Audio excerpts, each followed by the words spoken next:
Hi everyone, I'm going to continue the series of the Yalkut Yosef. This is the 7th installment, I believe, at the moment in Hilchot Shabbat. We're learning the laws about Shabbat, Hilchot Shabbat, Kodesh at the moment, and we are now going to continue. We're on Siman 244. We're continuing where we left off. We've been talking about labor performed by a non-Jew for a Jewish person on Shabbat. In yesterday's, in the previous installment, we spoke about hiring a non-Jew on a basis of commission, and the next topic we also spoke about was labor performed on property. This speaking about a non-Jew. So now we're going to start off with in regards to a non-Jew who chooses to work on Shabbat. So say he's been tasked a job from a Jewish person and maybe given a threshold of 4 days to do it. He specifically chooses to do the job on Sabbath.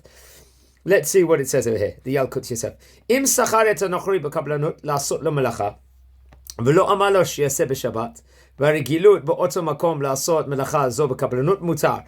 so if someone hires a non-Jewish person to perform a specific job for him and arrange to pay him on a basis of the kabbalanut, which we've been speaking about in the previous session, that is naturally a lump sum for the work, as opposed to paying him by the hour or the day.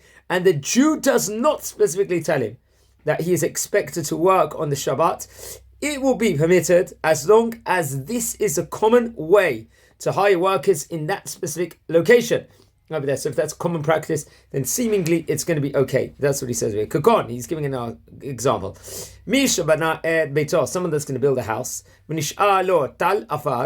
mound of dust is going to be barachov lifnei petach habayit. There's a mound left of the dust or the material in front of the house. וסחר את הנוכרי בקבלנות בימות החול, שיבנה את העפר כולו בשבת קצוב, ולא קצב לו מחיר יומי, לפי זמן שעשה את המלאכה, והנוכרי בא לפנות את העפר בשבת, אין צריך למחות בידו, אף שהכל יודעים שהעפר הוא של ישראל, עם כל זה הכל יודעים שאין דרכם במקום זה, לפנות עפר בשכירות יום, אלה בקבלנות. So what's it saying here, friends, over here? Someone who has a pile of, let's just say, I said a mound before, they call it a refuse, which is left over from construction of his house, may hire a non-Jew to come and remove it for a flat fee, just a flat fee, not regardless of when he does it or how long it takes him to do it. So he gives him a fee, he tells Bob, do this, and just get the job done. He doesn't tell him when, or what to do. It's a flat fee regardless of the job. Even if the non-Jew ends up showing up on Shabbat, let's just say, to do this specific job. Remember, we didn't instruct him to do it then. The one who hired him does not have to stop him. We don't have to protest what the person is doing here. Even though everyone sees him and knows that he is doing this labor for a Jew. So it's going to be public. The person, the non-Jewish person's outside the Jewish person's house. The onlooker might say, wow, look what he's doing. The Jewish person must have instructed him to come here. This is because everyone also assumes that he hired the non-Jewish person under the terms that make it permitted that is on a basis of kabbalanut, since this is the way everyone hires workers for this kind of job. So this specific job, people will hire workers like that, since seemingly it's permitted. Halacha Daled, number 4. Beit Haroshet, that is a factory. We're talking about factories here, automated factories now here, friends. So let's see what it's saying here. Beit Haroshet hapoel al yedei mechonot automated. There's factories that they actually work under the operation of automatic operations within regards to the factory. Lelot tzorech b'maga adam. You don't necessarily need a man over there to do this workings going on in the factory. V'yesh hachrach lamshich et po'olot המכונות גם בימי שבתות ומועד, ובית החורשת נמצא רחוק מברברי העיר. It's not in the peripheral of the city. It's done in a location where no one's really living over here, this factory. והפיקוח על המכונות האוטומטית נעשה רק על ידי נוכרי, and using a non-Jewish person to work with the materials and the machines, המשגיח שלא תהיה תקלה פתאומית. So there's also a supervisor that's making sure there's not going to be mistakes done. There are some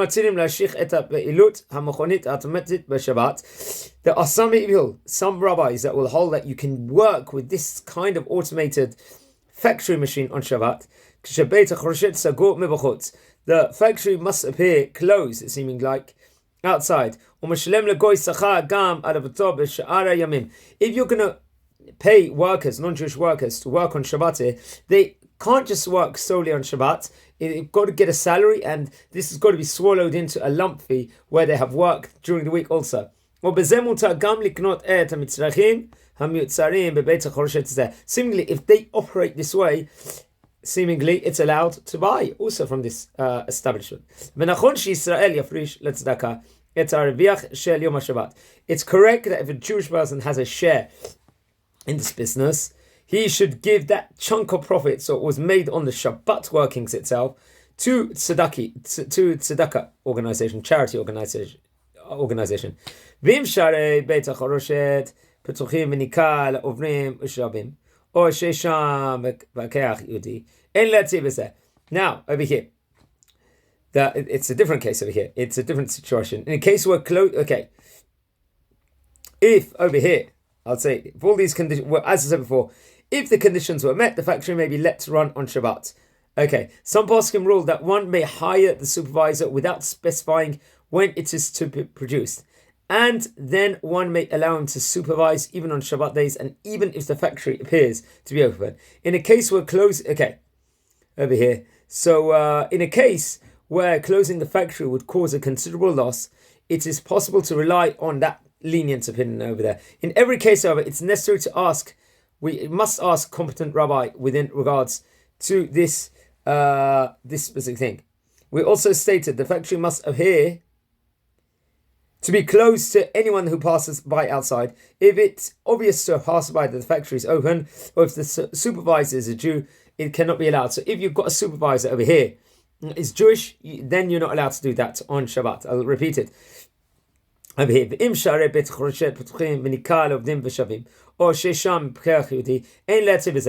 there's a Jewish person working there and people can see that it's open on Shabbat, onlookers and stuff like that, you cannot be lenient on this. Some people in a situation where there's a huge loss, we can be lenient on the Mekalim within regards to the factory being open. You should ask a competent rabbi within regards to this halacha, so don't just rely on looking at this. Ask a rabbi if you're going to make a factory and you need to keep open it for some reason or another on Shabbat, not using Jewish lawyers naturally, and fulfilling all the criteria, you still need to ask a rabbi. So halacha, hey, over here we are on. Okay, now we're talking about non-Jews feeding cows over here.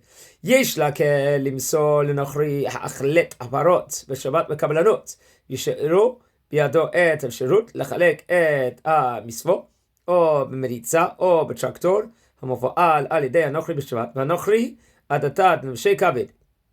A farmer is permitted to hire a non-Jew to feed his cows on Shabbat on the basis of kablanot, offering him a lump sum for the task rather than an hourly or daily salary. The non-Jew may be given the choice to distribute the feed with naturally a maritza is a wheelbarrow, or with a tractor. What is a tractor, friends? In Hebrew, we call it a tractor over here. That's what it says over there. Whichever choice the non-Jew makes is his own. It's the non-Jew that's choosing which structure he wants to use. And even if he chooses to operate the tractor on the Jewish farm on Shabbat, seemingly it's permitted. Over here. Okay, let's go on. ואשו נעשה במקום הנחשב כבית ישראל, כבית של ישראל, משום מצוות יישוב ארץ ישראל, יש להקל בזה, גם במקום שידוע שהפירות הם של ישראל. Okay. This leniency only applies in the land of Israel, where our sages allowed, because there's certain leniencies to facilitate the mitzvah of living in this amazing land of Israel. Outside land, a non-Jew may not be allowed to operate a tractor seemingly on Shabbat. So if you're in England, South Africa, whatever it might be, this will not be allowed. Okay, let's continue over here. Halacha, now, 5, now let's call this 5 hey, 5 aleph, or hey aleph over here. We're continuing this specific halacha. Okay. פרחים שיבו למיועד ליצוא לחוץ לארץ הוא לזמן מוגבל, ואנשי מושב חייבים לכתוב את הפרחים מדי יום ביומו, ואם נמנעו מלכתוב יום אחד, יהיה להם נזק והפסד גדול, ורוצים לכתוב את הפרחים בשבת על ידי גוי בקבלנות, אין להקל בזה, בלי לעשות שאלות חכם, שידון בכל מקרה לגופו. Okay, so friends, what we're talking about here. In order, naturally, for flower growing to be a let's say, a very profitable enterprise, the growers must pick each flower as it reaches a certain age of its development. And this necessitates daily picking. If they would delay the picking of flowers even for one day only, it would cause them naturally, Hefsed Meruba, a big loss. Flower growers may wish to investigate the possibility of hiring non-Jews to pick the flowers on Shabbat. They must ask a competent Orthodox rabbi on a case-by-case basis. They shouldn't use a general rule over here in this case. For there are certain circumstances when it might be allowed to hire non-Jews through contracting them by the job and not by the hour or by the day. Even when it's permitted, the Jewish owner must distance himself from the labor being performed by telling a certain non-Jew before Shabbat to instruct the other non-Jews to do the work. This leniency, once again, only applies in land of Israel in order to facilitate the mitzvah of living in Eretz Yisrael. So I'll just conclude that over here. שפעמים אפשר להקל לכתוב הפרחים על ידי נוכרי בקבלנות, על ידי אמירה לאמירה מערב שבת. You've got to use this concept of אמירה לאמירה over here. It's only been allowed there where you tell the non-Jew and the non-Jew has to tell another non-Jew over there, and it's not coming on your direct orders. Also, it's got to be done on the Friday just before Shabbat comes in. Let's try and do two more halachot over here before we take a break in these halachot. Okay, so now we're talking about car repairs. Is this going to be allowed or not? Siman 244, friends. Halacha 6, number vav. מותר ליהודי למסור את רכבו בערב שבת לתיקון במוסך של גוי שכל בו עליו גויים, על מנת לקבלו ביום ראשון בבוקר כשהוא מתוקן, או בתנאי שקצב לו סכום תשלום מסוים עבור עבודתו, וגם יש עוד שעות מספקות ביד הגוי לבצע את התיקונים בערב שבת או במוצאי שבת, ואז אפילו אם הגוי מבצע את התיקונים בעצם יום השבת מותר.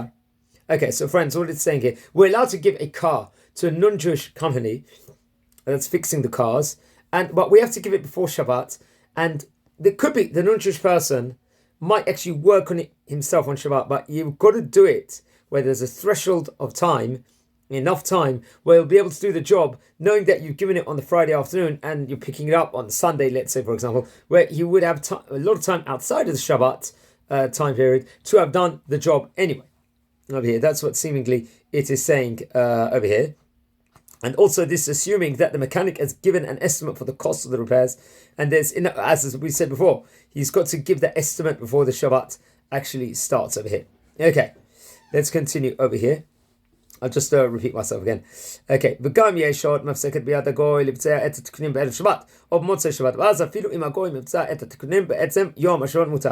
הואיל ואינו אומר לגוי לעבוד בשבת, you're not allowed to tell the goy to Shabbat, obviously, to work on Shabbat, אלא הגוי עושה כן על דעת עצמו. He's done it out of his own will, the non-Jewish person has. ואם מסר את הרכב לתיקון כשזמן היה מצומצם, ואין שחות מספקת בידו הנוכרי לבצע כל התיקונים ברכב, אלא אם כן יעבור בעצם יום השבת, לכתחילה אין לעשות כן.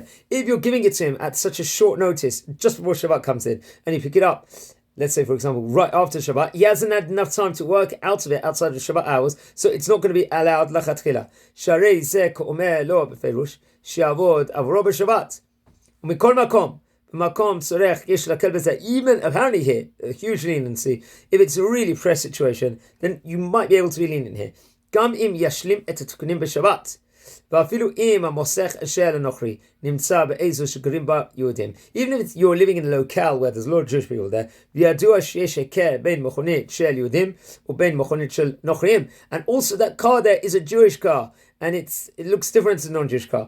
בכל זאת אין לחוש למראית עין שחשדו שהנוכרי הוא שכיר יום של יהודי. We're not worried about מראית עין factor over here within regards to the labor he might be doing. כיוון שדבר ידוע לכל שדבר נעשה בקבלנות. Because there's this principle of קבלנות as we're talking about, and everyone knows about this principle of the קבלנות payment. ואחינו אשכנזים מחמירים בזה. Seemingly Sephardim there's room to be lenient, but Ashkenazim would be strict on this, or they would see this as you can't, it's not permissible over here. Okay, let's see if I can add anything else to this. Yes, so we're going to go on to Halacha Zayin, and I'm going to conclude it on Halacha Zayin here. So now we're talking about building materials here on Shabbat. This is allowed to a non-Jew. Let's look at it. Zayin 244. Melacha shenasit betalush. לצורך קביעה במחובה. כגון סיטות אבנים או תיקון קורות כדי לקובעם בבניין. אפילו אם נעשית המלאכה בבית הגוי בקבלנות, אסור לעשות בשבת. כל שאין מנהג רוב בני העיר לעשות מלאכה זו בקבלנות. Okay, it is forbidden to hire a non-Jew to hew stones into building blocks on Shabbat, even if the non-Jew then takes the stones to his own home or workshop. This is a case of work done on a portable material to be later built into the ground base structure, and therefore it falls into the category of construction over here. As we learned in Halakha 2, number bet, this is forbidden unless a common custom of this specific place is to hire the workers on a basis of kabbalanot.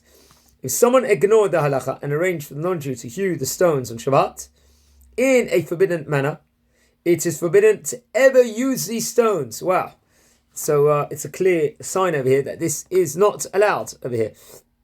אסור לעשות בשבת כל שאין מנהג רוב בני העיר לעשות מלאכה זו בקבלנות. ואם עשו כן לא יקבעם בבניין. You are not allowed to use these stones forever. באמת דברים אומרים כשאבנים או הקורות שייכים לישראל ונותן לגוי לכנען.